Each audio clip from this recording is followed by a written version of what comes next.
2월 마지막 주일 2부 예배에 오신 여러분을 주님의 이름으로 환영하고 축복합니다. 우리 성경책 가슴에 안고 한 목소리로 우리의 믿음을 선포하며 고백합니다. 나는 예수님을 구주로 믿습니다. 나는 구원받았습니다. 나는 이 말씀을 믿습니다.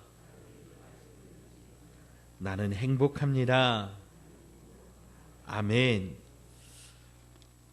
2월에 우리가 함께 나눈 말씀을 잠시 되돌아보자면 2월 첫째 주에 우리는 생명의 떡이신 예수님을 함께 나누었습니다.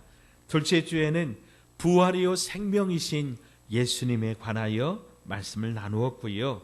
셋째 주에는 주님 주신 세 계명 서로 사랑하라 라고 하는 말씀으로 함께 나누었습니다. 우리가 함께 읽은 오늘 본문 바로 앞에 있는 말씀입니다. 요한복음 13장 34절로 35절에 세 계명을 너희에게 주노니 서로 사랑하라. 내가 너희를 사랑한 것 같이 너희도 서로 사랑하라. 너희가 서로 사랑하면 이로써 모든 사람이 너희가 내 제자인 줄 알리라. 아멘. 예수님의 제자의 특징은 서로 사랑하는 사람들이다라고 하는 거였어요. 오늘은 이 제자의 길, 예수님을 따라가는 그 길에 선 우리에게 주시는 하나님의 말씀을 함께 살펴 나누고자 합니다. 오늘의 말씀의 제목은 주님을 따르는 길입니다. 이 제자의 길을 우리가 걸어갈 때에 우리가 성경 말씀 몇 구절을 반드시 기억해야 되는데요. 먼저 마태복음 16장 24절 말씀입니다. 이에 예수께서 제자들에게 이르시되 누구든지 나를 따라오려거든 자기를 부인하고 자기 십자가를 지고 나를 따를 것이니라. 아멘. 제자가 예수님을 따라가는 사람들인데 예수님을 따라가는 제자들은 명심할 게 있다는 거예요. 첫째로 자기를 부인하라. 따라서 하십시다. 자기를 부인하라.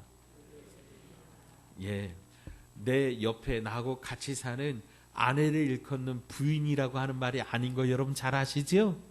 예, 자기를 부인하라라고 하는 것은 내 것을 추구하고 내 생각을 추구하고 나의 계획과 생각을 추구하고 나의 그 생각대로 그렇게 하지 말아라라고 하는 거예요.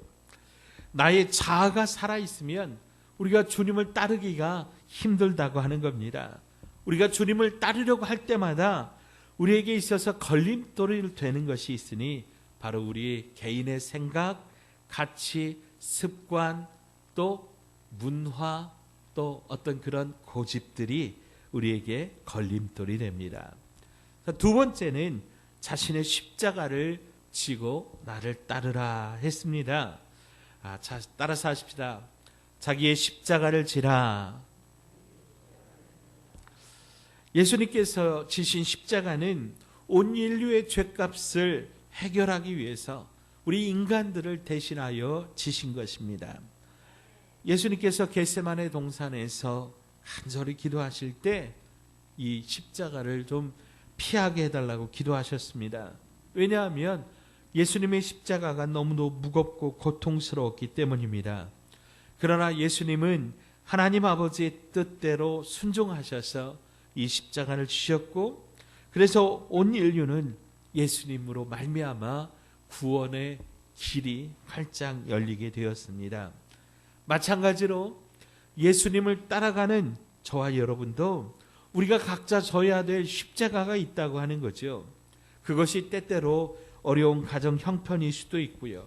또 우리 안에 있는 어떤 어려운 관계일 수도 있고 혹은 육체의 연약함일 수도 있습니다.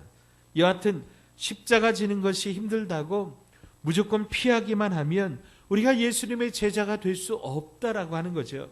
그래서 우리는 기꺼이 우리 각자에게 있는 그 십자가를 지고 우리가 예수님을 따라가야 된다. 그것이 제자라라고 하는 겁니다. 세 번째로 부모나 처자나 형제나 자매나 또 심지어는 자기 목숨까지도 미워할 만큼 주님을 사랑해야 된다라고 하는 겁니다. 누가복음 14장 26절 말씀에 보면 무릇 내게 오는 자가 자기 부모와 처자와 형제와 자매와 더욱이 자기 목숨까지 미워하지 아니하면 능히 내 제자가 되지 못하고 말씀하십니다. 사랑이라고 하는 것은 참 절대 가치이죠.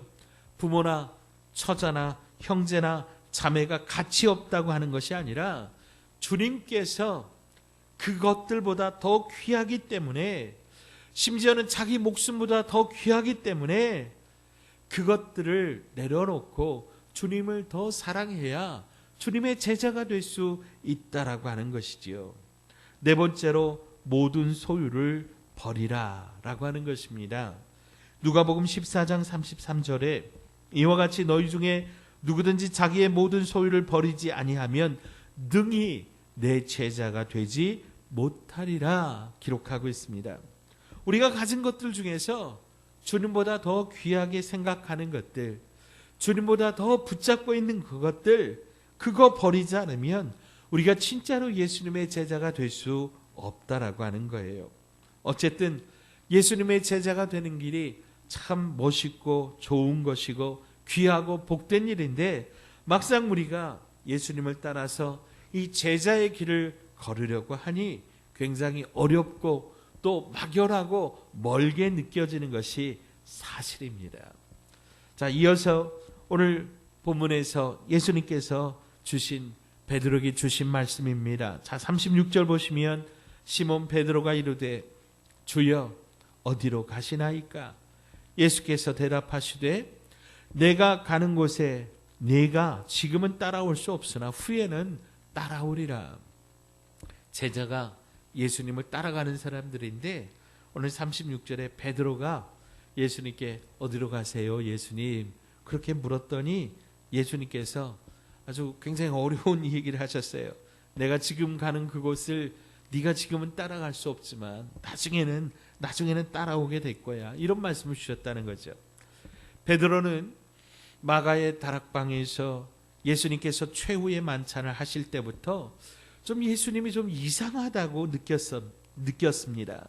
3년 동안 뵙던 그런 일상적인 예수님의 모습이 아니라 좀 특별했기 때문입니다. 예수님께서 그날따라 느닷없이 자기들의 발을 씻어주시고 그리고 떡과 포도를 주시면서 예수님의 살이라고 말씀하시고 예수님의 피라고 말씀하시고 이렇게 죽음을 예고하셨습니다. 그러면서 말씀하시기를 새 계명을 주는데 너희가 서로 사랑해야 된다. 너희가 서로 사랑해야 내 제자라. 그렇게 말씀하셨어요.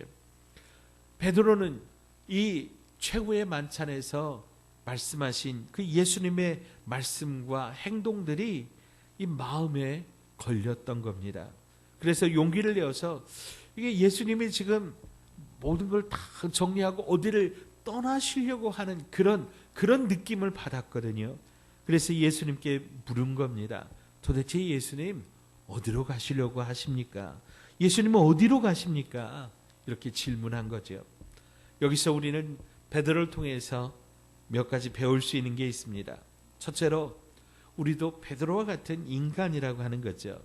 우리 중 어떤 사람들은 예수님을 잘 믿다가 어느 시점에서 자기도 감당할 수 없는 깊은 그런 좌절과 또 회의에 빠지게 되어서 그 예수님을 떠나게 되고 또 예수님을 믿는 것이 과연 옳은 일인가?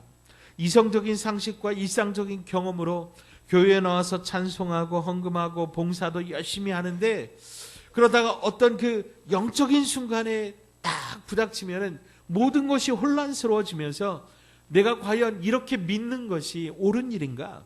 내가 이렇게 사는 것이 옳은 것인가? 갈등하는 그 순간이 온다라고 하는 거죠. 베드로 역시 3년 동안 예수님을 따라다녔는데 이제 그 3년의 마지막에 와서 그런 좌절감을 겪고 있는 거예요. 과연 내가 예수님을 따라가고 있는데 예수님 제자로서 예수님 따라다녔는데 과연 이 길이 맞는 길인가? 라고 하는 그런 회의가 들었던 거죠. 자, 두 번째로 베드로는 그럼에도 이 혼란의 과정 속에서도 예수님을 사랑함으로 예수님을 따라가겠다고 그렇게 고백하고 있습니다. 결코 그는 예수님을 떠나거나 의심하려고 한 게 아닙니다. 다만 예수님이 어디로 가시려고 하는 것처럼 그렇게 보여지기 때문에 예수님께서 어디로 가시냐고 베드로가 여쭈었던 거죠. 그러자 예수님은 예언적인 성격을 띤 말씀으로 대답하십니다.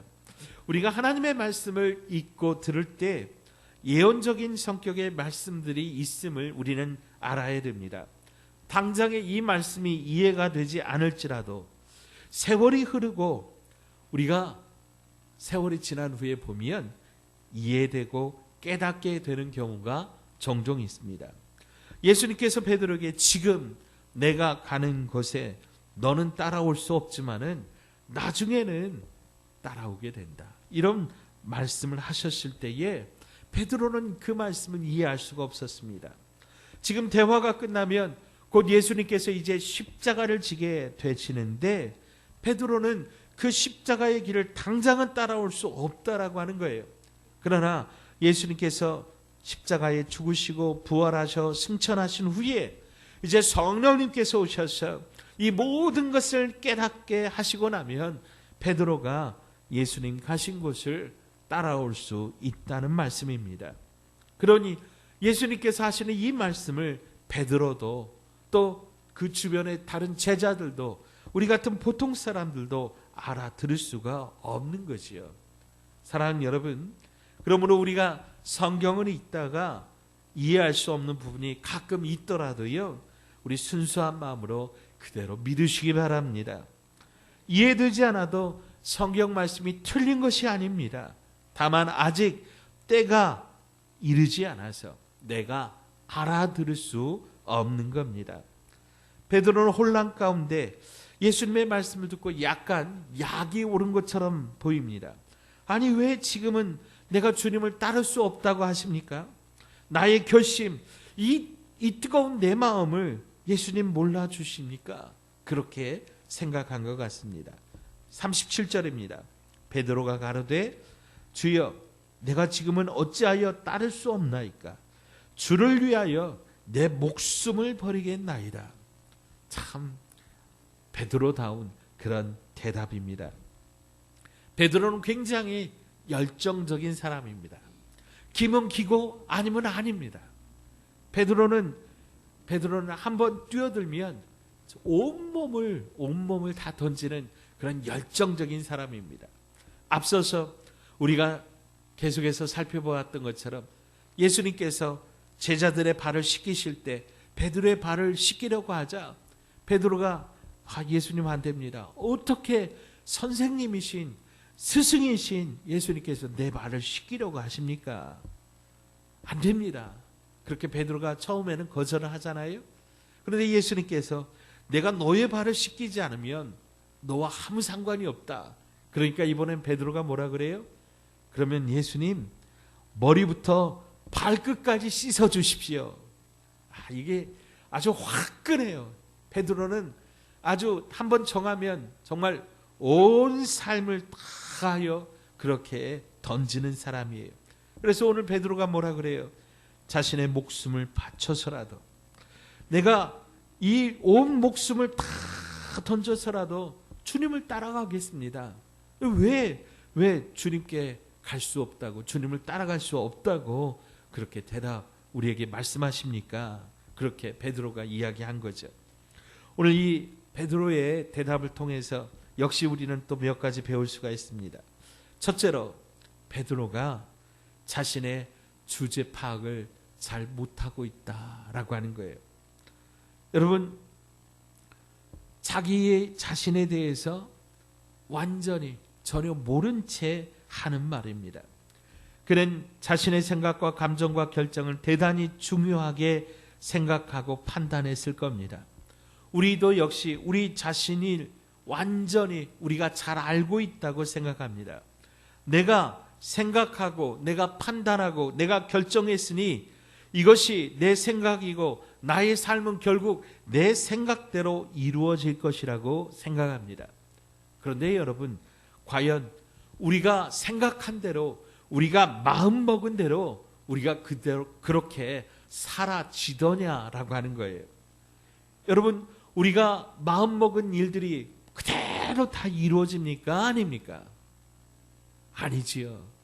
때때로 우리가 마음을 먹었어도 안 되는 일들이 더 많지요. 그래서 열길 물속은 알아도 한길 사람의 마음속은 모른다 그랬습니다. 우리는 열정과 헌신을 곧 내 것으로 그렇게 여기기도 합니다. 오늘 베드로가 주님, 내 목숨까지 바쳐서 주님을 따르겠습니다, 이렇게 열정적으로 하나님 앞에, 예수님 앞에 그렇게 고백을 했는데, 이 말 자체와 감정만큼은 진실입니다. 그런데 실제로 일이 닥치면 그렇지 않을 수 있다라고 하는 거예요.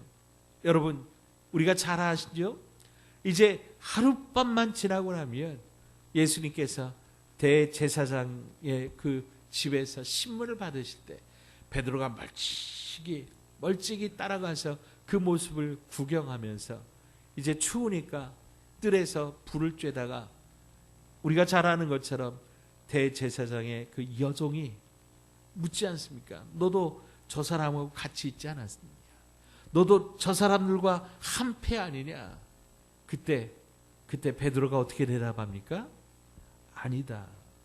모른다. 나는 저 사람을 절대로 모른다. 성경 말씀은 저주하면서까지 예수님을 부인했다 그래요. 그러면 누구를 저주했어요? 누구를 저주하면서까지? 예수님을 저주하면서까지 그렇게 예수님을 부인했다라고 하는 거예요. 여러분, 베드로가 그러니까 자기의 주제 파악을 못하고 있는 거예요. 두 번째로 베드로는 육으로 말하고 있습니다.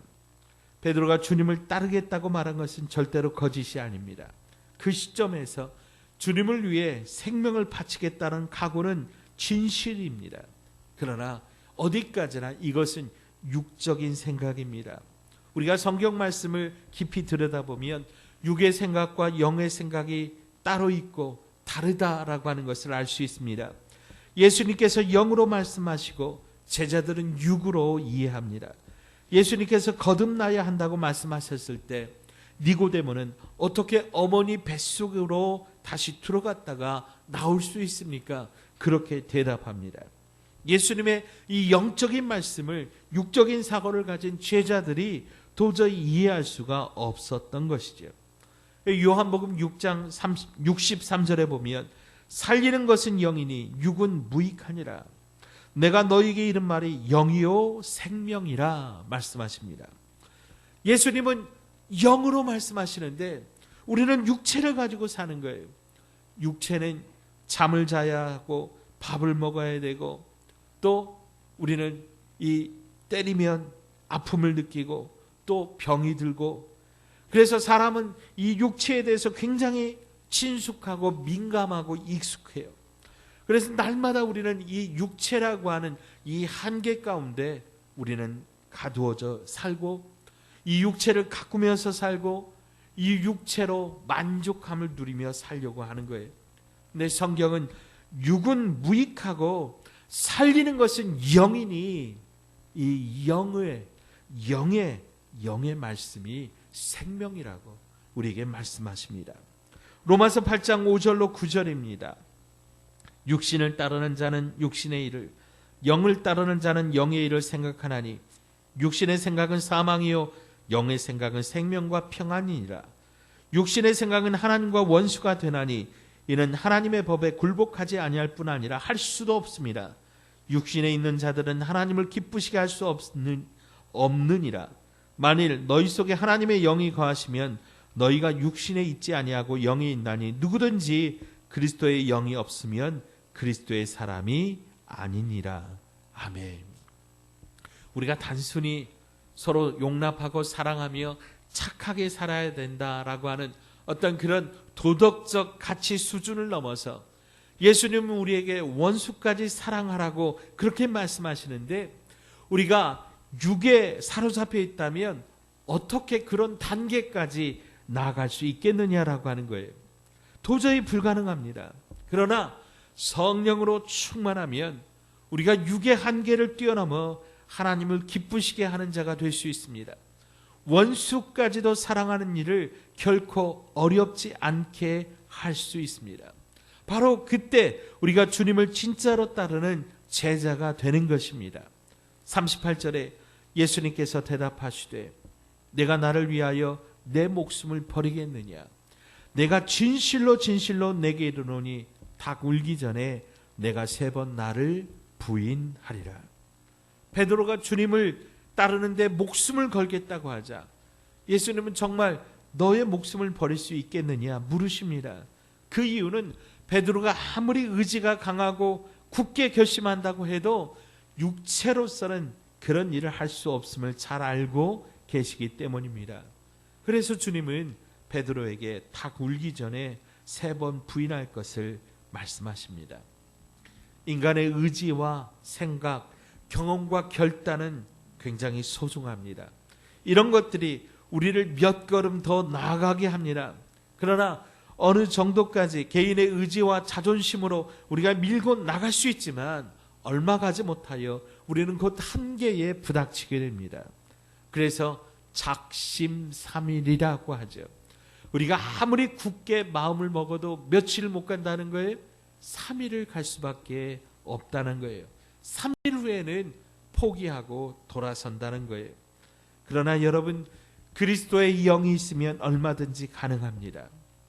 우리는 할 수 없지만 우리 안에 계시는 그리스도의 영, 성령께서 우리를 이끌어 주시기 때문입니다. 이 그리스도의 영이 없으면 그리스도의 사람이 아니라고, 즉 예수님의 제자가 될 수 없다고 그렇게 말씀하시는 거예요. 그래서 우리는 종교적 차원을 넘어서 도덕적 차원을 넘어서 예수 그리스도께서 말씀하신 영적 세계로 나가야 되는데, 예수님을 따라가야 되는데, 그 영적 세계를 우리가 따라가려면 그리스도의 영, 성령으로 충만해야 된다라고 하는 것이죠. 베드로가 3년 동안 예수님을 따라다녔지만 예수님에 대해서 진짜로 알지는 못했다고 하는 겁니다. 그는 예수님을 3번 부인하고 부활하신 예수님을 만나고도 다시 그물을 들고 나가서 바다 가서 물고기 잡으러 갔습니다. 이것이 육을 가진 인간의 본 모습이며 하나님의 말씀을 실천할 수 없는 그런 존재의 한계임을 우리에게 보여주는 것입니다. 그러면 우리가 어떻게 예수님을 따라갈 수 있습니까? 육의 본능을 이기고 영의 옷으로 갈아입고 우리가 주님을 따라갈 수 있습니까? 2가지가 있습니다. 첫째는 십자가의 법칙이고 또 하나는 성령의 법칙입니다. 이에 관한 말씀이 성경 전체에 기록되어 있는데, 먼저 육체의 본능을 깨트리고 우리가 영적 세계로 들어갈 수 있는 십자가의 법칙은 예수님께서 나와 함께 십자가에 못 박혀 죽으시고 부활하신 사실을 우리가 믿고 받아들이는 것입니다. 갈라디아서 2장 20절, 내가 그리스도와 함께 십자가에 못 박혔나니 그런즉 이제는 내가 사는 것이 아니요 오직 내 안에 그리스도께서 사시는 것이라. 이제 내가 육체 가운데 사는 것은 나를 사랑하사 나를 위하여 자기 자신을 버리신 하나님의 아들을 믿는 믿음 안에서 사는 것이라. 아멘. 우리의 육에 속한 옛사람이 십자가에 못 박히지 않으면 우리는 어떤 방법으로도 이 죄의 문제를 해결할 수가 없어요. 이 육체의 소욕이 우리를 끊임없이 주장하고 우리를 더 앞으로 나아갈 수 없게 한다고 하는 것이죠. 그래서 갈라디아서 5장 24절에 그리스도 예수의 사람들은 그 육체와 함께 그 정욕과 탐심을 십자가에 못 박았느니라. 우리는 예수 그리스도와 함께 우리의 욕심이, 우리의 정욕이, 우리의 탐심이 십자가에 못 박힌 줄로 여러분 믿으시기 바랍니다. 또 성령의 법칙은 로마서 8장 1절 2절 말씀에서 우리가 살펴볼 수 있습니다. 그러므로 이제 그리스도 예수 안에 있는 자에게는 결코 정죄함이 없나니 이는 그리스도 예수 안에 있는 생명의 성령의 법이 죄와 사망의 법에서 너를 해방하였음이라. 아멘. 생명의 성령의 법이 우리를 죄와 사망의 법에서 해방시키셨습니다. 그래서 부활하신 예수님께서 처음으로 제자들에게 주신 말씀은 성령을 받으라. 성령을 받으면 우리가 모든 일을 능히 감당할 수 있게 되는 것입니다. 예를 들어서 나의 의지로 봉사하고 헌신하면 한계가 있어요. 이해가 안 되는 부분들이 있어요. 내가 이만큼 했으니 또 상대방도 이만큼 했다고 계산하는 계산이 우리 안에 서게 되는 거예요. 그래서 만약에 상대방이 내가 정한 그만큼의 분량을 하지 않으면 내 마음에서 이렇게 쑥 올라오는 그 감정들이 있고 불만의 소리들이 있어요. 그러나 성령으로 충만하면 우리가 봉사할 때 한계가 없는 거예요. 끊임없이 기쁨의 샘이 터지고 더 많이 헌신하고 더 많이 봉사하고 더 많이 우리가 용서하고 더 많이 사랑할수록 우리 안에 더 큰 기쁨이 충만하게 부어주는 줄 믿으시기 바랍니다. 그래서 우리가 우리 자신을 십자가에 못 박고 생명의 성령의 법이 우리 안에서 우리를 다스릴 때 그때야 비로소 우리가 주님을 제대로 따라가게 되는 거예요. 주님을 제대로 이해하게 되는 거예요. 성경 말씀이 이해가 되고 말씀이 즐거워지고 주님을 따라가는 삶이 너무 좋아서 어쩔 줄 모르는 그러한 삶의 기적이 우리 가운데 부어지는 것이죠. 우리가 잘 아는 것처럼 베드로 사도도 오순절이 지나고 나서 성령 충만을 받고서야 비로소 이 사실을 깨닫게 되었고 그 후에 베드로 사도는 초대교회의 지도자가 되고 최후에 주님을 위하여 전설에 의하면 거꾸로 십자가에 못 박혀서 그렇게 순교하셨다. 그렇게 말씀합니다. 사랑하는 여러분, 우리는 예수님을 우리의 선생님이라고 부르며 주님을 따라가는 주님의 제자들입니다. 그런데 이 주님을 따르는 길이 결코 쉽지만은 않더라고 하는 거예요. 그 이유가 무엇입니까? 우리가 성령으로 충만하지 않아서 우리 안에 있는 육체의 법이 우리를 지배하기 때문입니다. 사랑하는 여러분, 이제 금번 수요일 3월 2일부터 사순절이 시작이 됩니다. 이 사순절이라고 하는 것은 예수님께서 부활하신 부활절을 기준으로 해서 앞으로 주일을 뺀 40일 전부터 세는 겁니다. 그래서 이 40일 전부터 예수님의 그 고난을 기억하고 예수님을 따라가는 그 경건의 훈련을 하는 그런 기회가 되는 것입니다. 특별히 우리 교회는 이번 사순절에 주님과 함께하는 사순절 40일 릴레이 금식 기도를 실시하고자 합니다. 근본 기도회를 통해서 우리는 우리의 육체를 제어하는 방법을 배우게 될 것입니다. 그리고 또한 우리의 육체를 제어하면 성령으로 충만해지게 될 것입니다. 육체의 욕심이 나를 주장하지 못하도록 성령께서 나를 주장하시도록 십자가와 성령의 법 안에서 우리가 40일 동안 한번 살아보십시다. 혹시라도 여러분 여러 가지 이유가 있어서 금식에 동참하지는 못하실지라도 여러분 이 기도에는 함께 동참하셔야 됩니다. 40일 동안 우리가 어느 순간에 어느 곳에 있든지 여러분 우리에게 주신 이 기도의 제목을 가지고 하나님 앞에 엎드려서 기도하십시오. 그래서 우리가 함께 기도할 때에 하나님께서 은혜의 문을 열어주시고 축복의 문을 열어주시고 주님을 진짜로 따라가며 주님을 닮아가는 참 제자의 길로 우리를 인도하여 주시기를 축원드립니다. 기도합니다. 하나님 아버지, 오늘 말씀을 통하여 육체의 사람이 아니라 우리가 영의 사람이 되어서 주님을 따라가는 참 제자의 길을 걸으라고 말씀하시니 감사합니다. 이 말씀을 우리의 마음판에 새깁니다. 주님, 우리의 생각과 의지는 약합니다. 성령님께서 우리 안에 충만하게 역사하여 주셔서 근본 사순절 기간을 통해 주님의 고난에 깊이 참여하게 하시고 나를 위하여 주신 주님의 십자가를 묵상하고 우리도 주님을 닮아가는 은혜의 사순절 되게 하여 주시옵소서. 우리 주 예수님의 이름으로 간절히 기도하옵나이다. 아멘.